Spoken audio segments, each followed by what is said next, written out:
para mais uma escola bíblica dominical, utilizando a revista da CPAD do quarto trimestre de 2021.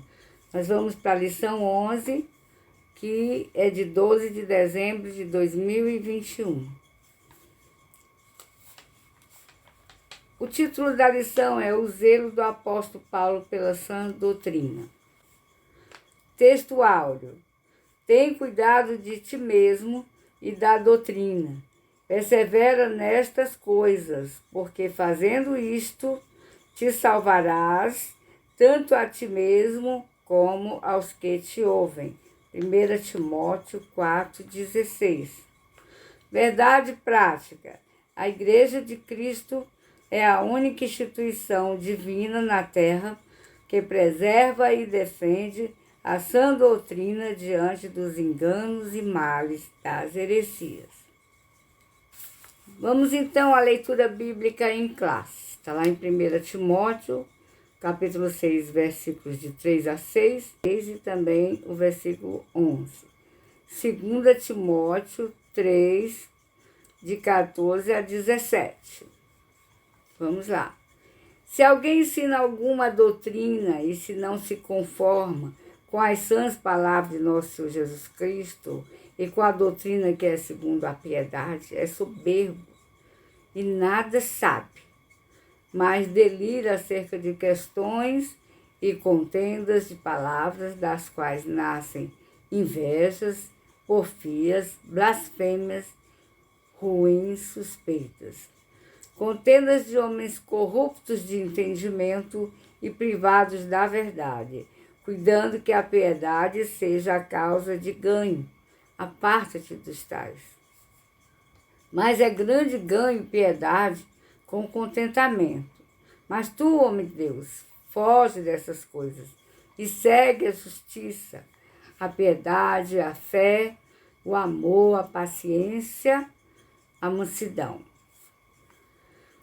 2 Timóteo 3. Tu, porém, permanece naquilo que aprendeste e de que foste inteirado, sabendo de quem os tem aprendido, e que, desde a tua meninice, sabes as sagradas letras, que podem fazer-te sábio para a salvação, pela fé que há em Cristo Jesus. Toda escritura divinamente inspirada, ela é proveitosa para ensinar, para redarguir, para corrigir, para instruir em justiça, para que o homem de Deus seja perfeito e perfeitamente instruído para toda boa obra. Introdução. Qual é o fim do mandamento? Por que devemos zelar pela sã doutrina? Qual o ponto de equilíbrio da sã doutrina?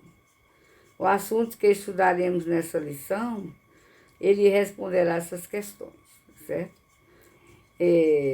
Essas questões se mostram importantes para a nossa caminhada na vida cristã. Que o Espírito Santo nos abençoe e nos ilumine nesse estudo. O que é ortodoxia?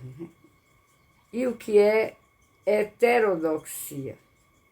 São dois termos técnicos, para entendermos teologicamente as coisas, para compreender a distinção entre o ensino correto e os desvios da doutrina bíblica. São conceitos de teologia. Eu nem sei por que eles estão aqui.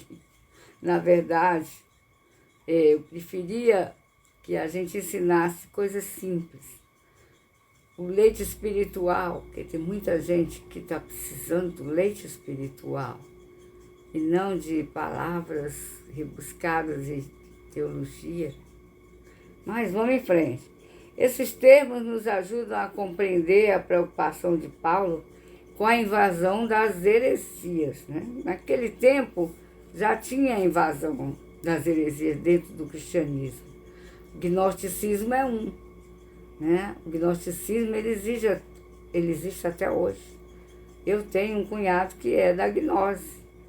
Então, eles creem em Jesus Cristo, na salvação através de Jesus, mas ao mesmo tempo creem em muitas aberrações, muitas coisas, né, que não são bíblicas, inclusive o conceito de mortos voltarem e ficarem vagando perto de nós, ou sermos, vamos dizer, descendentes de entidades, de seres que hoje pode ser até um mineral ou um vegetal.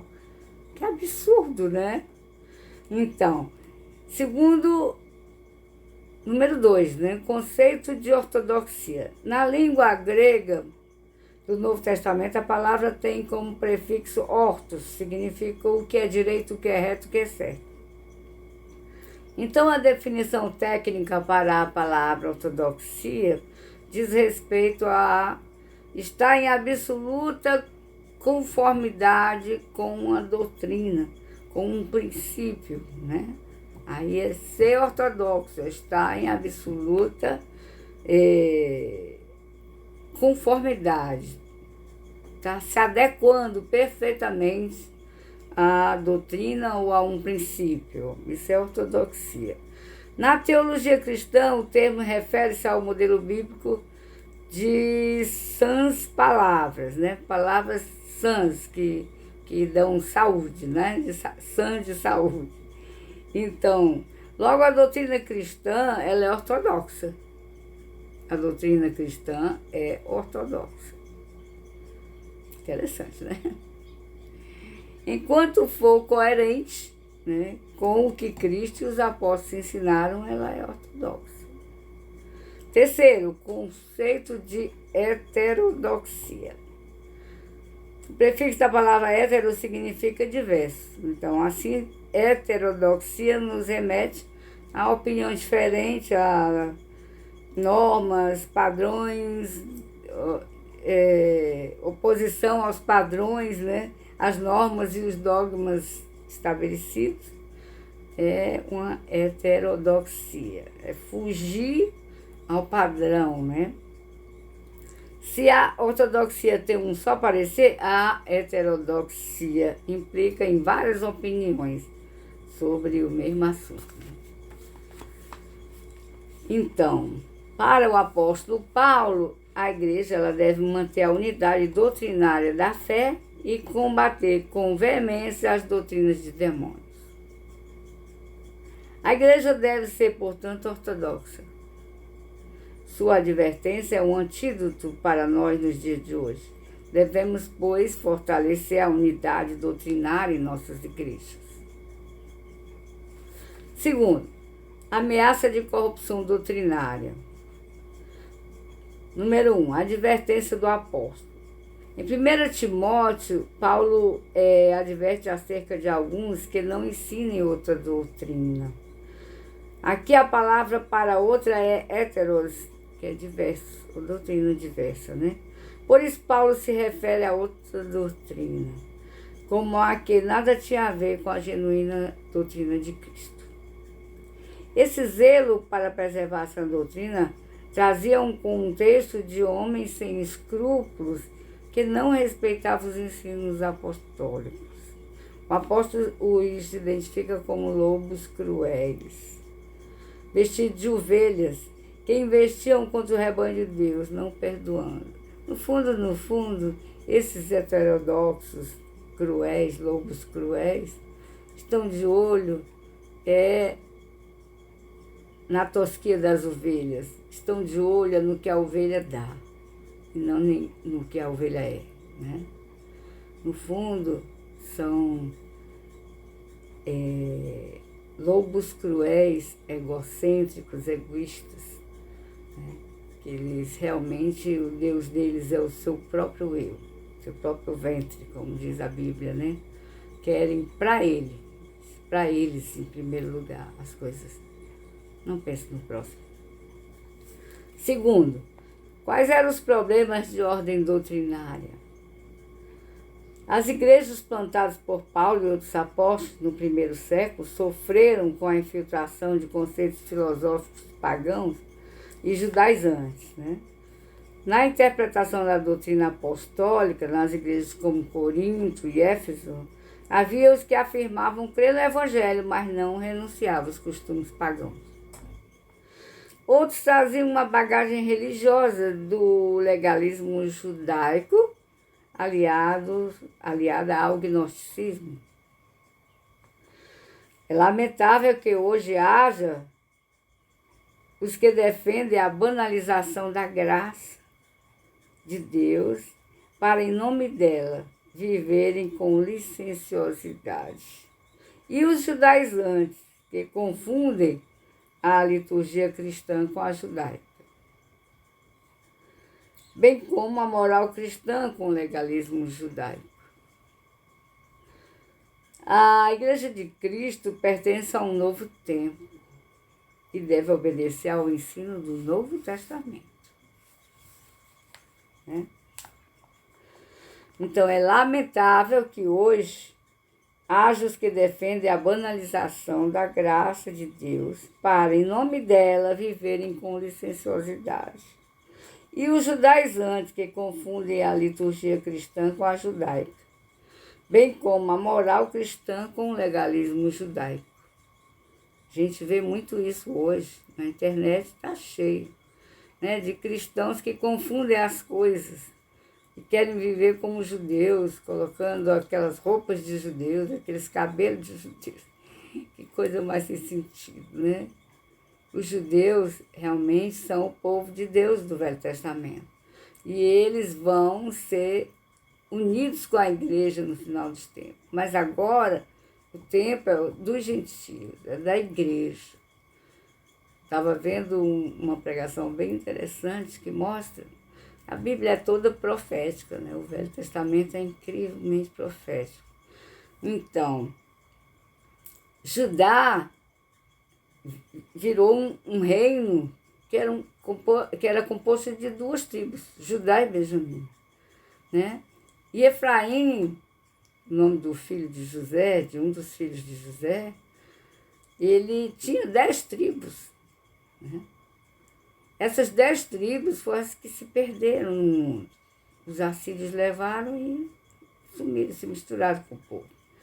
As 2 tribos que é Judá são os judeus que estão até hoje, né, resistindo, porque Deus tem ainda um plano para eles. Mas não é agora, é no final dos tempos, quando a igreja realmente se completar, né? Aí o Senhor vai restaurar o reino, que vai ser composto de igreja e de Israel. As 12 tribos novamente, né? Está lá em Apocalipse. Os 12 mil de cada tribo, né? São 144 mil, que pode ser um número simbólico, eu creio que é.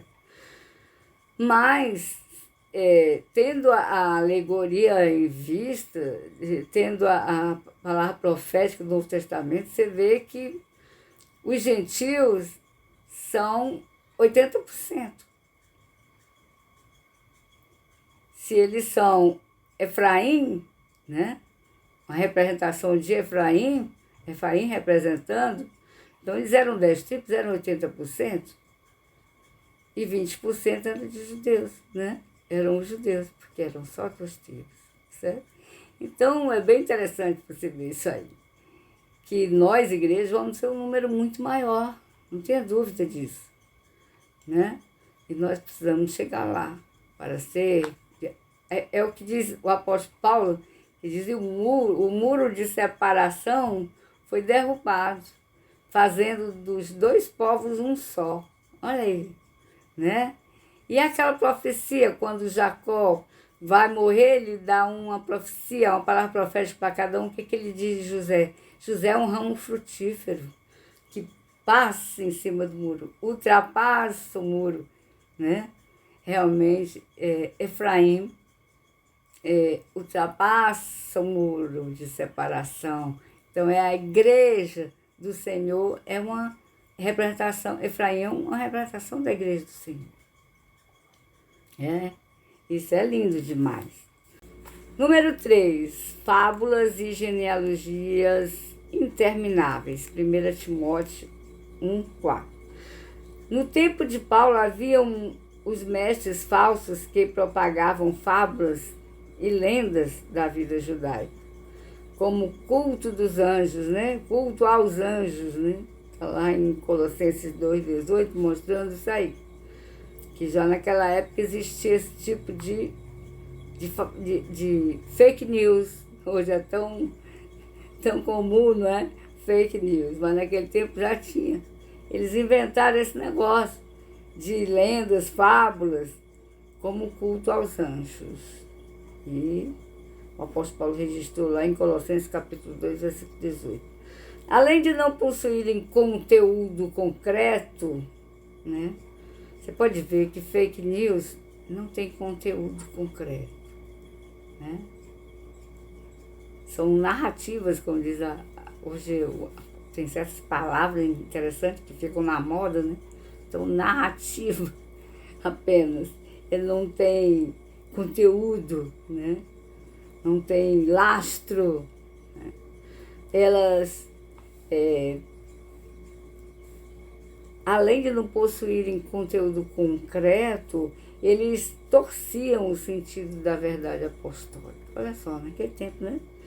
O apóstolo advertiu a igreja quanto a essas coisas e as refutou com veemência. Aqui aprendemos que não podemos perder tempo com querelas infrutíferas. O conhecimento das Escrituras não é para ostentar a vaidade pessoal ou capacidade de intelecto, né? Tem gente que adora pegar as Escrituras e colocar os termos no hebraico, no grego, como se soubesse, né? Aí, realmente, isso não é para a gente se orgulhar, a gente tem que se orgulhar e se humilhar diante do Senhor de ter recebido as revelações que são tão lindas, né? O conhecimento das Escrituras não é para ostentar a vaidade pessoal ou capacidade do intelecto, mas para nos fazer caminhar com o coração puro, uma boa consciência e uma fé não fingida. Terceiro, a igreja como guardiã da sã doutrina. A igreja é coluna e firmeza da verdade. Em Timóteo, o apóstolo declarou que a igreja sustenta a verdade. Por conseguinte, diante das falsas crenças, a igreja é coluna e firmeza da sã doutrina, ainda hoje, né? Ela é demonstração viva, né? E santa da verdade, revelada nas Escrituras. Por isso, a igreja mantém e defende a sã doutrina contra todo erro, oposição intelectual, filosófica e religiosa dos falsos mestres. Não podemos descuidar desse nosso papel. E nós somos vitoriosos porque o Espírito Santo está conosco, nos ensinando, nos conduzindo. Segundo, o objetivo do zelo pela sã doutrina. Qual seria o objetivo de zelar pela sã doutrina? Preservar o amor de um coração puro e de uma fé não fingida. Né? Roda, roda, roda. E o objetivo é o quê? O amor. Né? Finalidade da defesa da doutrina é o amor, como prática sincera da fé em Cristo. O falso ensino e os falsos mestres geram contenda, geram tudo, mas não geram amor. Né? Eles geram contenda, dissensões, gangrenas na comunhão dos santos. Né? Logo, não há cristianismo ortodoxo sem a prática do amor e um coração puro e de uma fé não fingida. É muito fácil. Jesus tinha dito isso já. Os discípulos dele iam ser conhecidos pelo amor. É só você ver, né? Quem é que fala a verdade hoje? Quem é que tem a sã doutrina? Quem é ortodoxo relativamente à sã doutrina?